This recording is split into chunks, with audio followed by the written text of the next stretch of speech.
ሰላም ሰላም ውድ ቤተሰቦቼ እንዴት ናችሁ?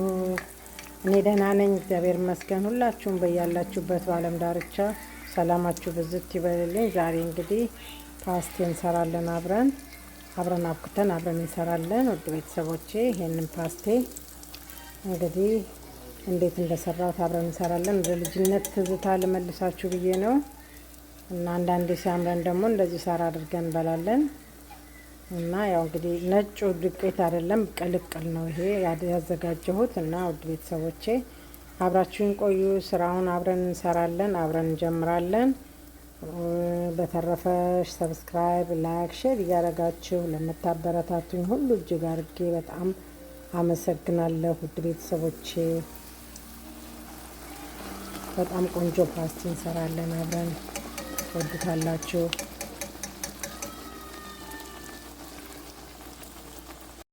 እንግዲህ ፓስቴን ለመስራት ወደ ሀገር ቤት ወደ ልጅነት ልመልሳችሁ ብዬ ነው ዛሬ እንግዲህ ፓስቴን የምንሰራው። ይሄው እንደምታዩት እዚህ ጋር ዱቄት አለኝ አዘጋጅቻለሁ፣ እነፋዋለሁኝ። እዚህ ጋር ደግሞ ግብአቶችን አዘጋጅቻለሁኝ። እዚህ ጋር ጥቁር አዝሙድ አለ፣ ትንሽ ሲናመን አለ፣ እዚህ ጋር ጨው አለ፣ እዚህ ጋር እርሾ፣ ደረቅ እርሾ አለ፣ እዚህ ጋር ቤኪንግ ፓውደር አለ፣ እዚች ጋር ደግሞ ዘይት አለች በትንሽ የሻይ ሲኒ፣ እዚህ ጋር ደግሞ ስኳር አለ። ስኳር እናንተ የተፈጨው ካላችሁ የተፈጨ ቢሆን ጥሩ ነው። የኔ ትንሽ ይሄ ከፍ ያለው ነው፣ ግን ያው ሲቦካ ሲታሽ ከዱቄቱ ጋር አብሮ እንትን ስለሚል ምንም ችግር የለም። ያው ባለው ነው። ብራውንም ካላችሁ ብራውንም ተጠቀሙ።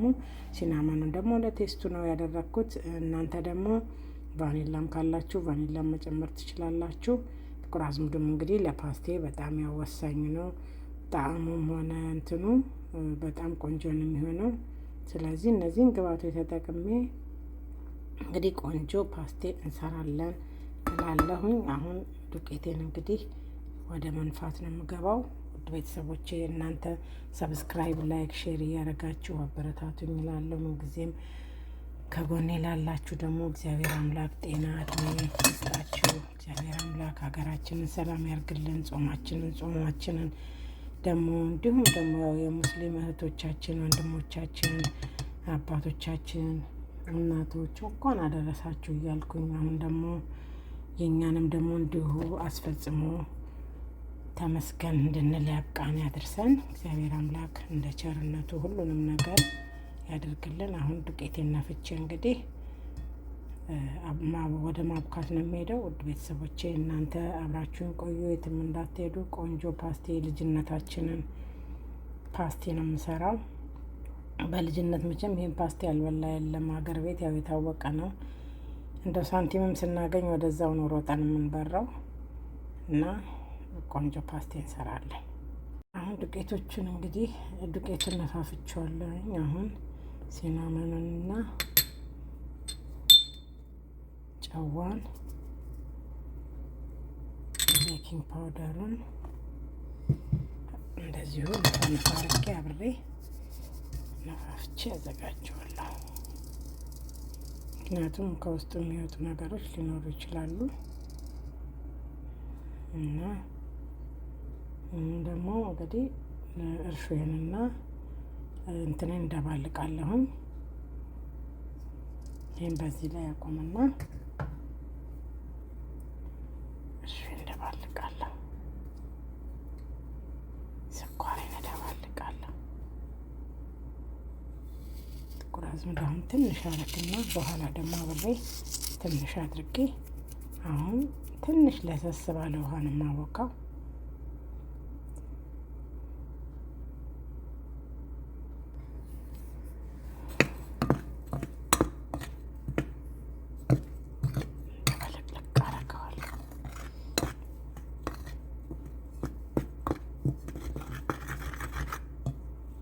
እንደዚህ ከደባለኩኝ በኋላ